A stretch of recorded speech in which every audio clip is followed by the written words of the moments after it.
Happy Monday. Welcome to, let me start here. Welcome to day 5 of 30 Women, 30 Stories. If you have not listened to the last 4, definitely go back. The easiest and fastest way possibly is just to go subscribe to my YouTube channel, A Note for God, and they are going to be up there already. So definitely subscribe to the channel, leave a comment on those videos, leave the golden nuggets that you learned from each lady. So definitely please go back to A Note for God and subscribe. Happy Monday, like I said. And another huge favor you can do is share the videos out to anyone in your wall, in your group, or definitely send them to them directly through Facebook Messenger. Because if you have not listened to the testimonies, they're amazing. You can relate to all the different women on those certain days, and you definitely know somebody that's going through something that one of those ladies went through. So definitely share those videos out, because this month, like I said in the beginning, is really a month to share our testimonies. With everything that's going on, we need to understand that we are not alone, that people have gone through this. And one of the tactics of the enemy is really trying to isolate everyone and saying, nobody cares, you're the only one that's been through that. Too bad, so sad. Oh well, right? No, we really need to cling to each other. And I believe all the women so far have said one of the advices they can give all of us is really to get godly women as friends, right? So we can lean on each other. All right. So definitely, if you're on here, share this out. Also say hello. How are you? Where are you tuning in from? Let me go back here. Where are you tuning in from? I'm always curious where people are from. So comment below and tell me where you're from, and definitely share the video out today. Today's Monday. I'm actually going to be doing another one. Just an FYI, at 6 p.m. Pacific time. So today, what is it, 9:10? We'll do day 5. And then at 6 p.m., we're going to do another story. Again, I'm hoping and encouraging you to listen to the videos. Definitely share them out, because this month, like I said, is really the time to share our stories with everyone. All right. If you have not, so please definitely subscribe to A Note for God. Making sure this thing works over here. A Note for God. And the great thing about that, you guys know that once you subscribe on YouTube, you can definitely watch the videos on your TV. I was going through my subscriptions because I don't subscribe to too many YouTube channels.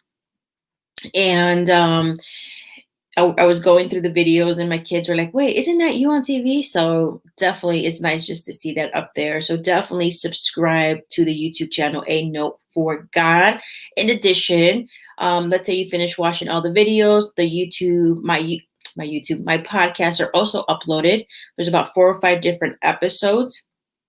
And definitely listen to those, because those are audio. So if you want to listen to something else, definitely take a listen to the podcast, A Note for God.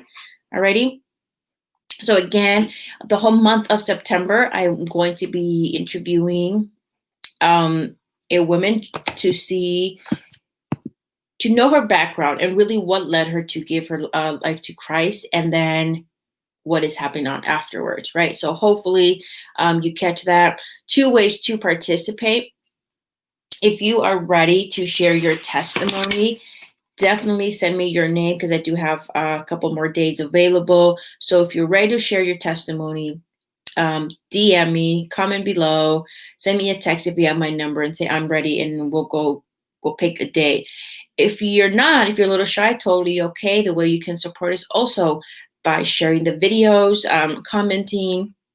That actually helps, especially with Facebook, to pop them up in people's news feeds. So 2 ways to participate. You're ready, or you may not be ready, but you're ready to share. All right. So for today, we have another amazing woman of God.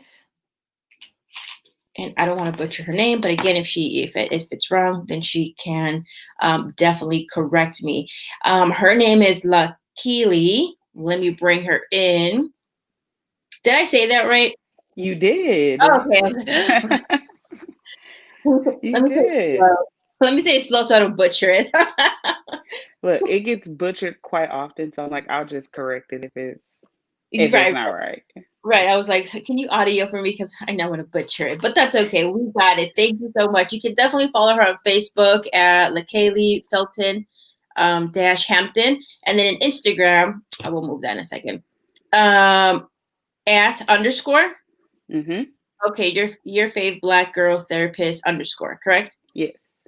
Perfect, perfect, perfect. So thank you so much for joining. I know you have a little baby, so he is taking a nap, and you know how when they wake up, it's like I'm here. I woke up, so everything has to stop. I had to. Yes. Yeah, I have a 4-year-old and a 6-year-old, so I feel you. I feel you. Thank you so much, definitely for participating. 4-year-old Or too. go ahead. Oh, I was saying I have a 4-year-old too, so she's watching the movie, so that worked out perfect. Yes, exactly. But they tend to like pop out of nowhere, like, "Hey." Well, at Mm. least mine, they're like, "I'm here." Um, anyway, so thank you so much for participating in this. One of the reasons, really, I came up with this idea was that women really. It's not that we are ashamed to tell our story, but I think because the way we're built, it's like, okay, there's a problem, we solve it, we move on. Um, Mm-hmm. and all of us, I'm sure as a therapist, all of us have our own story, and we don't really take time to share it anymore, especially our testimony and what led us to give our life to Christ. It's like, yes, that's me now, but let's like kind of move on. Hope that makes Mm-hmm. sense. Okay. All right. So definitely let's get into it. Tell me a little bit about your background, like growing up and how that was, and then we'll get to the point where I think like most of us says, okay, this isn't working out. What led you to give your life over to Christ? There's the garbage people are outside. I don't know if you can hear them, but go ahead. Uh, so I'm from a small town in Mississippi. So I'm a country Okay. girl. I was raised by a single mom, grandma, uncle. So we had me and my mom didn't have like a mother-daughter relationship. It was more like a sister type of Okay. relationship because my grandma kind of took care of me. My mom was pretty young. So going to church, that was my grandma's duty. Yeah. Um, my mom would go to church, but it wasn't, she was either at work or she just didn't get up. So it's kind of like my grandma was very strategic in making sure I was at Bible study, making sure I was at Sunday school, making sure I was at church service and cleaning up the church. So I kind of grew up in a family of where we go to church almost every day of the week. And then on my grandfather's side of the family, I have a lot of pastors, deacons, all those people. So I was very rooted in church. Um, Mm-hmm. and that had always been a part of me. Like that never left. Even when I went away to college, it was like it didn't matter if you go out clubbing on Friday and Saturday, you better make sure you're at church on Sunday. And so it became like very like it was almost like rooted in me to just I have to be at church. I have to be at church. Mhm. And the crazy thing is no one ever taught me to read the word of God. They just told me go to church. Right. So you go to church and Okay. you go to church and Can you, yeah, I can hear you. Can you hear me? yeah, you're kind of breaking up a little bit. You said nobody really taught you to read the word. No, they didn't teach me to read the word. It was just go to church. Go to church, pray, and do what you want to do during the week. Just make sure on Sunday that you look like you were top notch, ready to go at church. So it was pretty much very religion. It was religion. Mm. You do this, you'll go to heaven. Don't do this, and you'll go to heaven. It's kind of like, okay, I don't know. I guess just do try to do good. But I also I also went to a church that had a lot of scandals and things like that. So it really, yeah. I mean, I had pastors who had multiple children, who Oh, had, yeah, and by it was a multiple hot children, you mess. mean by multiple children, by multiple with multiple what? Multiple Women. multiple women that were in the church as well. And so, Wow. he comes in on Sunday with his wife, but then there's all of his women laid out throughout the church. And so that was normal. That became normal to me. Wow. Yeah, it's like, oh, oh, he's a preacher, so he's good to go. He could do what he want to Huh. do. He prays, he tends to his sheep, and then he's good to go. He's going to heaven. And so I always knew something was off about it, but again, that's how I was raised. So it was like, that's normal. And so over the years, when I got to college, I actually went through a series of things that kind of took me way on a different path. So I was in relationships with females, and I was like, that was always told to me that it was wrong. But I'm like, well, everybody else is doing wrong. So surely this isn't as bad as the preacher with all the baby mamas. Right. You start comparing, like, well, my sin is not as bad as his Yeah, sin. yeah, yeah. And I'm like, this isn't as bad as what you're doing now. And, I'm not walking around here with multiple men and multiple children by different men. Like, so this isn't just as bad. And it was actually, and it's crazy, this month, September 25th, 2010, Mm-hmm. childhood best friend, she was pregnant with accident. Can you repeat that? You Year? said September. Okay. Yeah, you were broken up. Can you Can you hear repeat me? that? Yeah, September 25th was what? I'm sorry.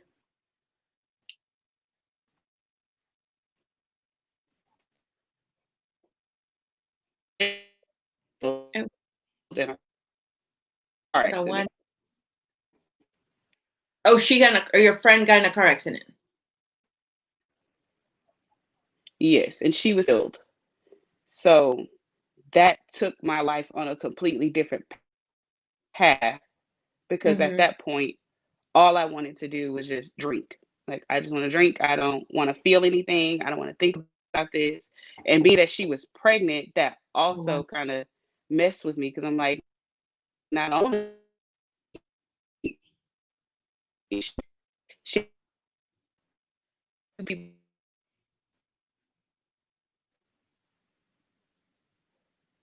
You keep on breaking up. You connected to your Wi-Fi at home or your phone?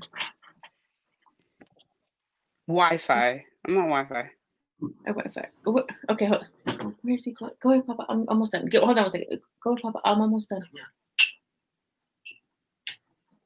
I'm telling you. I told you.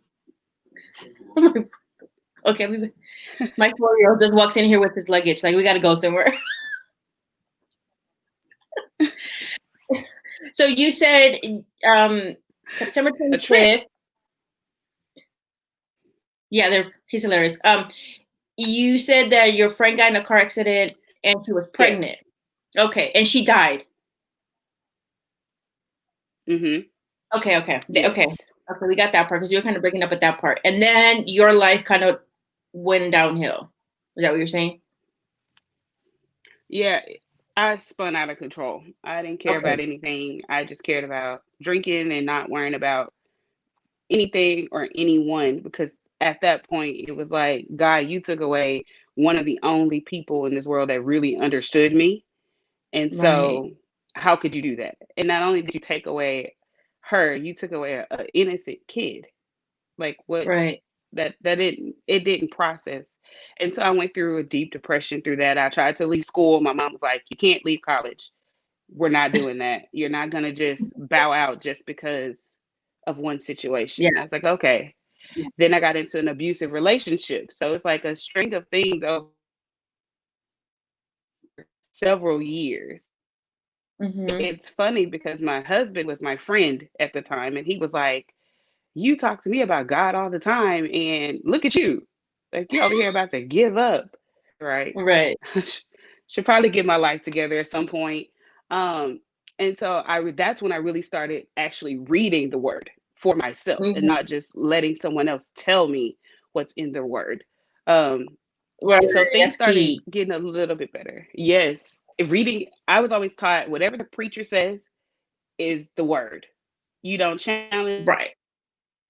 you don't ask questions. That's what it is. And so to Right. read Because it sure. for myself, I figured out that, hey, he was twisting a lot of things that were said all these years because I didn't go Wow. read it for myself. Right. Yeah. So as I got older, we ended up getting married, having my daughter. I I will tell you when I didn't fully give my life to Christ until 2018. That's when I was like, you can't play any games. You can't be in Yeah. and out, in and out. You have to be all in. And that was when I was sitting in my living room in the middle of the night and I kept hearing, like, you need to be obedient. I was like, what? I need to be obedient. Like, I do what I'm supposed to do. And so I actually went to bed, had a dream, and the next day I text Tynequa and I said, hey, I had this crazy dream. I don't know what this is about. I kept hearing I need to be obedient. What's going on? And she was like, finally you hear the voice of God. I was like, yep, I guess that's what it is. And so she's like, you just need to figure out, like, what God means by being obedient. So I went on my very first actual fast. Hmm. And it seemed like I caught a whole lot of warfare. Like Wow. everybody was going crazy in my life. I'm like, what is happening? And she was like, get in your word, get deeper in your word. Hmm. Hmm. And so I did. And then that's when I was like, okay, God, I'm the one that's different in my family. I'm the bloodline breaker. I need to be all in because everyone around me is depending on me. My bloodline is depending on me because we have not been where we're supposed to be all this time. And so Right. after that, I started to notice I stopped drinking. Um, my husband, he completely changed because he was kind of like, yeah, we go to church. Yep, whatever.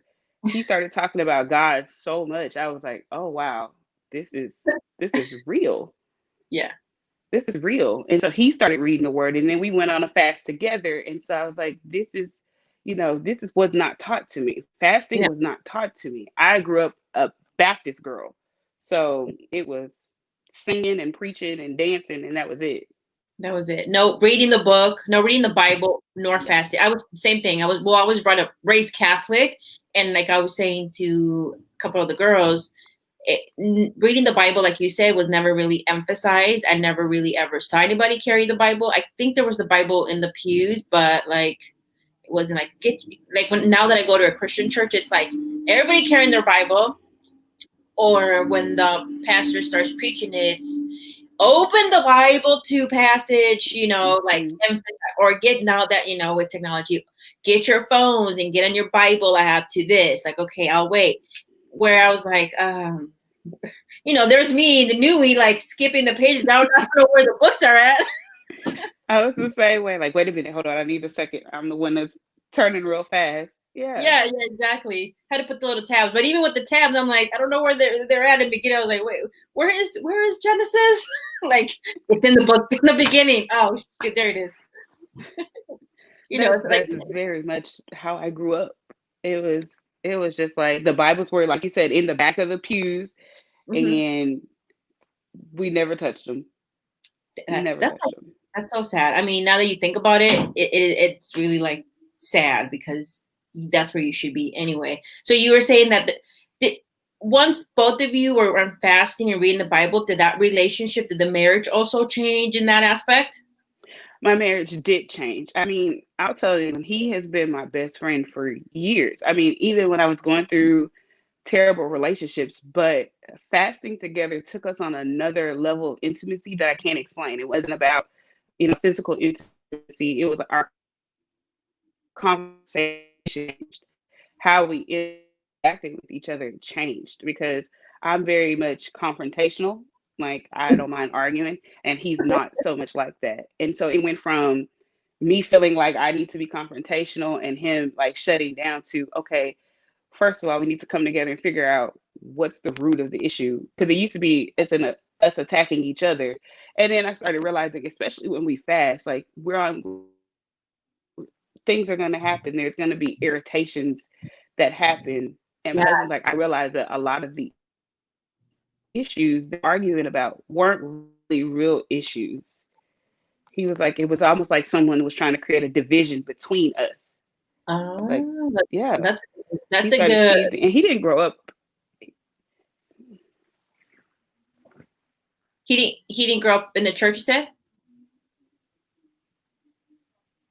No, he did not. He did not grow up in the church. Oh, well, that's So that and and that's that what was one of the deal breakers.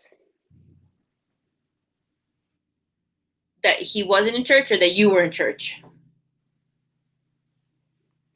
That he wasn't in church and I was, and so I made the relationship like, you got to go to church with me. You got to go to church with me. This isn't Oh, going to work if we're not on the same page about church. And that was before I really got in the word on my own. But I'm glad I still made that a staple in the relationship. Please go to church, because I don't think he would ever have fasted with me. And we got under a good covering. That was really important. right. And I like, even though, like you were saying, like you weren't really into the Bible, you kind of did emphasize like you need to get in, going to church, because I think when you get married and that's not emphasized, it's like everything kind of drifts their own different ways, because it's like, well, that's your thing and I'm not going to do it. And I think that, to my opinion, I could be wrong, but my opinion, that's really where problems then could start to arise, because he's over there, or it could be opposite. He's over there and he's over there, but they're not going to church together, which is, I think, very important for both of them, the marriage, and a relationship to work.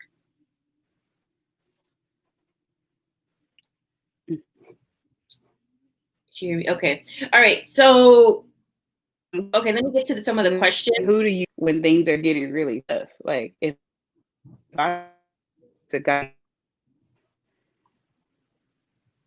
You said, what happens when things get tough? yeah, if both of you aren't on the same page, what's tough? Like, if you go to good, who do you go to if we're not equally yoked? If I'm praying to God about our Yeah, issues, who are you praying to? We're not on the same page. that's true. That is true, though. And I think that's so important. I mean, once you're married, it's a different story, but I like to emphasize the people who are single, like, make sure you get yourself a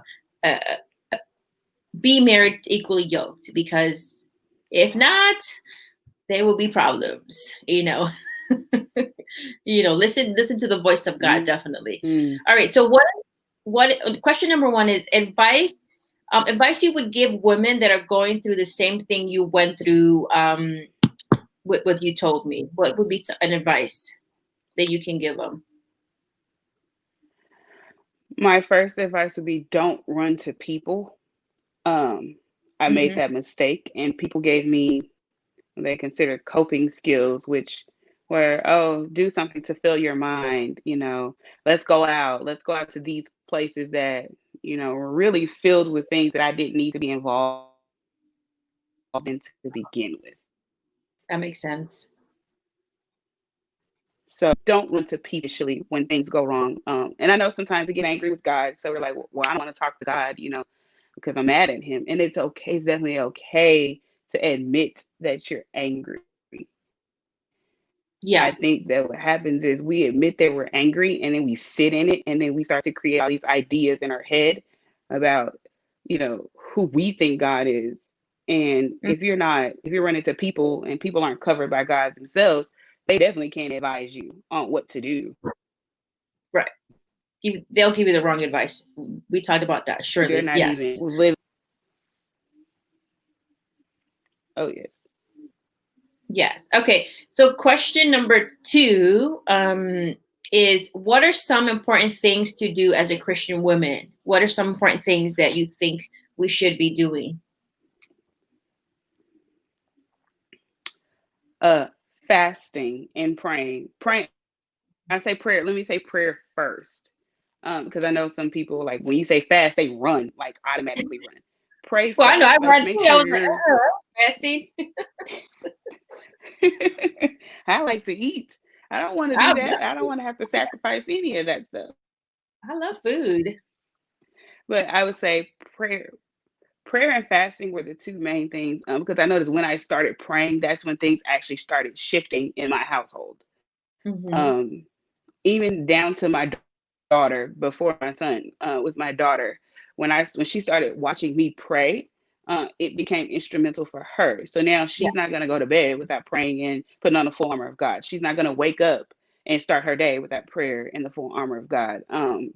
So as a Christian woman, even if you're not married yet, even if you're not dating, get into the ministry of prayer and fasting, because it's going to be key, especially if you have a spouse who may fall off.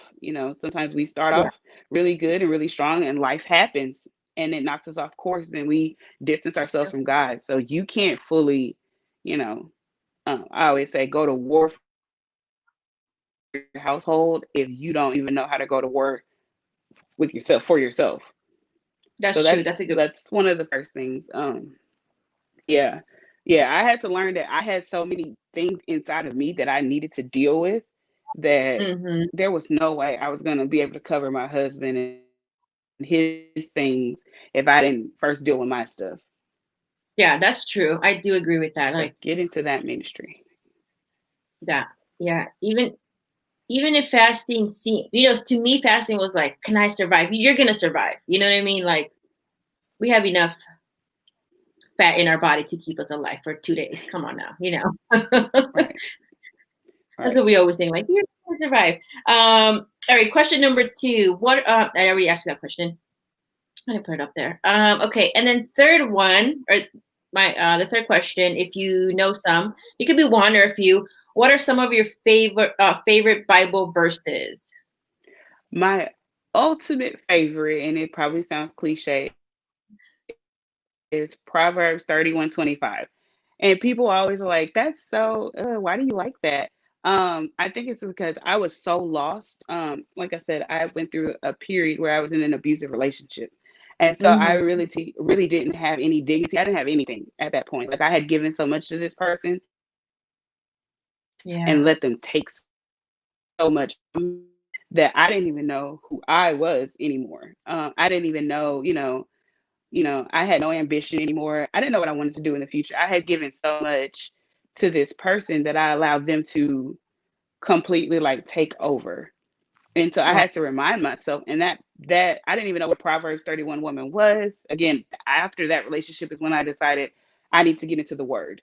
And I really Mm-hmm. read up on a Christian woman, and I was like, wow. Yes.